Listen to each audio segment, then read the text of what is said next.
Happy August of 2021. Now it's a happier 2021 for some of us than it is others, but this year in general, 2020 and 2021 have been pretty rough on most people that I know in some capacity.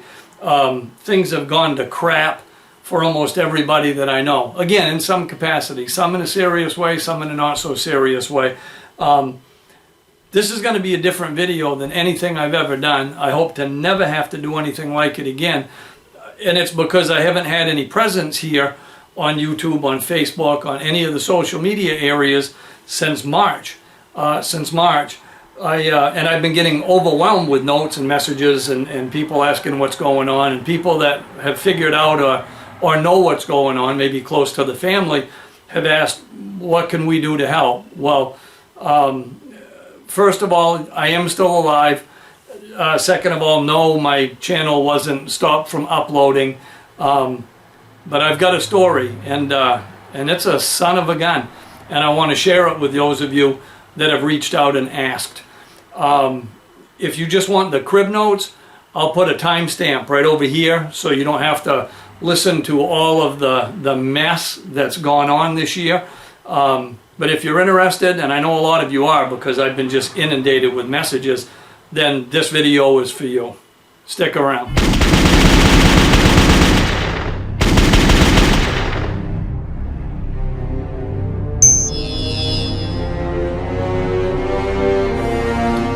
So I haven't stopped doing YouTube videos and gun tests, at least not voluntarily. Had some health problems come about in April, and it's been an absolute cluster of Murphy's Law kicking me in the teeth and my family over and over and over again. And it's just an unbelievable journey. So I'll start at the beginning. April 9th, I ended up in the emergency room at the VA and had shooting pains in my left arm. That's a problem. When you're in your mid-50s and you have pain in your left arm, that's a problem. So they always go to the heart, EKGs and whatnot. But all the tests came back fine. So they started looking at other things, doing blood work, checking lungs, kidneys, liver, just completely going through everything, and everything was coming back perfect. On paper, on the lab reports, I looked pretty good. But they couldn't figure out what was going on. The pain that I was experiencing was obvious, so they sent me upstairs to have an MRI. While I was in the machine, I could hear the person operating it say, "Holy bleep, look at that guy." And in my mode of being positive all the time, I thought, maybe there was some handsome dude, maybe like the Marlboro Man just rode by the hallways at the VA on a horse, big cowboy hat, six-pack abs, rope over his shoulder. So I'm looking around for, the handsome guy. There was no handsome guy. Anyway, the nurse wheels me back down to the ER. The doctor sends my labs out to a radiologist in California and comes back in and says, your heart, lungs, liver, kidneys, blood work, no problem. But you got problems. Come look at this. And he takes me out into the other room where we look at a 3D model of my torso, and it's started on this side. And he points out, this is my right lung, and it rotates. And he says, this is your left lung, this is your heart, and it continues to rotate, and my left lung and heart disappear, and there's a mass about the size of a volleyball in my chest. And he says, what do you suppose that is? And of course I'm thinking, it must be the worst. He said, that's your stomach. And I said, no, I'm not looking at the right thing. I'm looking way up above my heart. And he said, yeah, that's your stomach. That's your intestines, that's your colon. Everything from your digestive tract has vacated diaphragm and is nestled up in your left chest cavity, wrapped around your lung and your heart.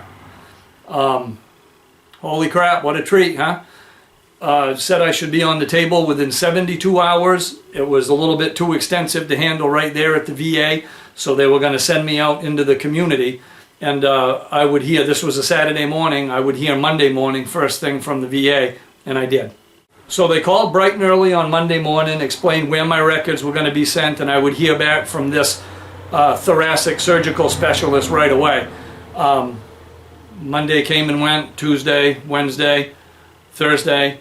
I'm thinking I'm supposed to have surgery in 72 hours, yet I haven't heard from anybody yet. So I called the specialist, and the lady that answers the phone says, oh, we needed more records from the VA. We're just waiting for those right now. We'll be right back in touch with you. Thursday came and went, Friday, Saturday, Sunday, still never heard anything. Now I'm 9 days into 72 hours, you know, for needing surgery within 72 hours. Monday morning comes again and the VA calls and says, this is crazy, but the doctor, the specialist we sent your records to, decided they don't have time to take care of you. He's going to be retiring in a couple months, and that'll push his whole workload out. He just didn't bother to pick up the phone to let us know. So we're going to send your records to another specialist, which they did. Fantastic group, another thoracic surgical center in southern Maine. They got me into an appointment within 2 days, did all kinds of work, and had me scheduled for surgery in 6 weeks. 6 weeks. So now my 72 hours to surgery is going to be 2 months. I'm losing weight, whatever. They assured me it's probably not life-threatening as long as I take it really easy, go on liquid diets, all this kind of stuff. Anyway, we get to within 2 days of my surgery, 3 days of my surgery. They want me to go get a COVID test. My son had been home from school for a week. My wife had been home. I stayed home. We self-quarantined just to alleviate the chances of me coming down with anything, where surgery was so close. Went to a local hospital, got a COVID test. It came right back negative. And on Saturday, my surgery's on Monday now, and things are looking good. I wake up Sunday morning, my fever, I have a temperature. Fever's 104 degrees. My whole house has COVID-19. Absolutely slammed us like a bear trap. My 17-year-old son was better within 3 or 4 days. It was more like, in his words, an irritating allergy season, pressure and sneezing and coughing and that kind of thing. My wife and I both did good for about a week, but the second week came on with a vengeance. Of course, they canceled surgery, couldn't go through surgery like that. I ended up in the emergency room 3 times from complications, both of this hernia mess and COVID combined that second week. My wife ended up in the hospital for a week on oxygen, and she got it worse than anybody. And that was how we spent April and May of this year. So my surgery was rescheduled for June. But Murphy wasn't done with me yet. 2 days before surgery, I went to a hospital, did blood work again. I needed chest x-rays because of the things that COVID does to your lungs. And I needed blood matching information in case I needed a transfusion, and the possibility of that was growing the more we waited. And you know, now we're a few months into this mess. I get back from the lab, get the x-rays done, get a call from the hospital. They go through the intake instructions. I get a call from the anesthesiologist, go through everything that we've got to do there, make sure I'm eating the right things before surgery and not eating the wrong things. And I get a phone call from the surgical team, surgery's off. My blood work was all messed up, probably because of COVID. That's what the thought was at the time. And furthermore, they said, not only can we not do surgery the day after tomorrow, but we need someone to drive you back to the VA, to the emergency room right now if they can. And I said, well, I think I can drive myself to the VA. And they said, no, your platelet level has dropped to a critical level. They're supposed to be 300 to 400 in whatever measurement that platelets are measured. Mine were down to 27. So, surprise, Murphy's back again. Now, I can add to my list of doctors an oncologist and a hematologist. We have to figure out why my platelets are gone and why I can't heal if I get cut, so I can move forward with surgery. At this point, there's no surgery scheduled, and I'm coming into July. The middle of July rolls around, and I'm waiting for a follow-up, one of several follow-ups with the hematologist, oncologist, to figure out if my platelets are increasing, and we've done a few different medical therapies to try to increase them, and something happened. I couldn't eat anymore. Started becoming violently ill, and that's the worst thing that could happen with the situation I was in. Nausea is a big problem, and man, it came down with a vengeance. So I ended up back in the emergency room at the VA, except this time I never left. It was an unbelievable, brutal experience. I'm not going to go into details. If you're one of my friends, we've probably talked about it a little bit anyway. But it was brutal. Anyway, to make a long story short, they ended up life flighting me to Roxbury, Mass, to the VA with massive internal bleeding, tubes and hoses down my nose, all connected to things. They brought me to the VA in Mass, started doing transfusions, transfusion after transfusion to get my blood up to the point where they could open me up to fix what was wrong enough so we couldn't ignore it anymore. And I lost a few days in all the crazy stuff going on. But they eventually did surgery Tuesday evening, the next day. Now when I came to midday on Wednesday, the first thing I saw when I opened my eyes was a Catholic priest standing at my feet. And this was the classic caricature of a Catholic priest. If I said just draw a Catholic priest, it's what most people would draw. You know, 5'6", white hair, bowl haircut, square glasses, rectangular glasses rather, rosy cheeks, collar. And he said, "Can I talk to you, my son?" And I said, "Of course." He said, "I just wanted to make sure you were okay and let you know that we performed last rites on your way into surgery because things were really going downhill." And it became apparent, obviously, how bad things were at that point. So at the time of this taping, it's been 32 days since surgery. The hernia was repaired. I'm a long way from being recovered.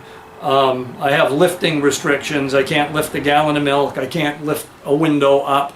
I had a lot of damage in this area that was repaired, and it's going to be a while before things can get back to normal. But I want to get back to talking with you. I want to get back to testing products and doing the things that I enjoy, as long as I have the energy to do it. So I won't be shooting anytime soon, but I'll have a lot of things that don't require live fire on my part that we can talk about as I go through this healing process. Now, knowing that I've been out of work for 4 or 5 months, I've lost 50 pounds. I'm in pretty rough shape, but I think I'm on that climb back upwards, or at least I should be. A lot of people have reached out and said, "How can I help? Where can I send? Should I start a GoFundMe?" And no, that's not necessary. None of it. I love you all. I appreciate the offer. I'm blessed with kinder friends and family for human beings on this marble than I deserve. But I don't want to take your money. However, I will be happy to sell you something that you like, that you get value for your money for. And in order to kind of start getting things back on track again, I just started a new relationship with Bunker Branding. And I've got a couple other products that we've spent a lot of time with on the channel. And if you purchase these products through these links, then we'll get a commission on the sale. So no, I don't need you to send me any money, though I thank God that so many of you have offered, that so many of you are that kind. But I'm happy to sell you something. The t-shirt designs that we have, the new merch that we're launching, we're only starting with a couple pieces because it's expensive to get rolling, but we've got a really nice new Bigshooterist t-shirt.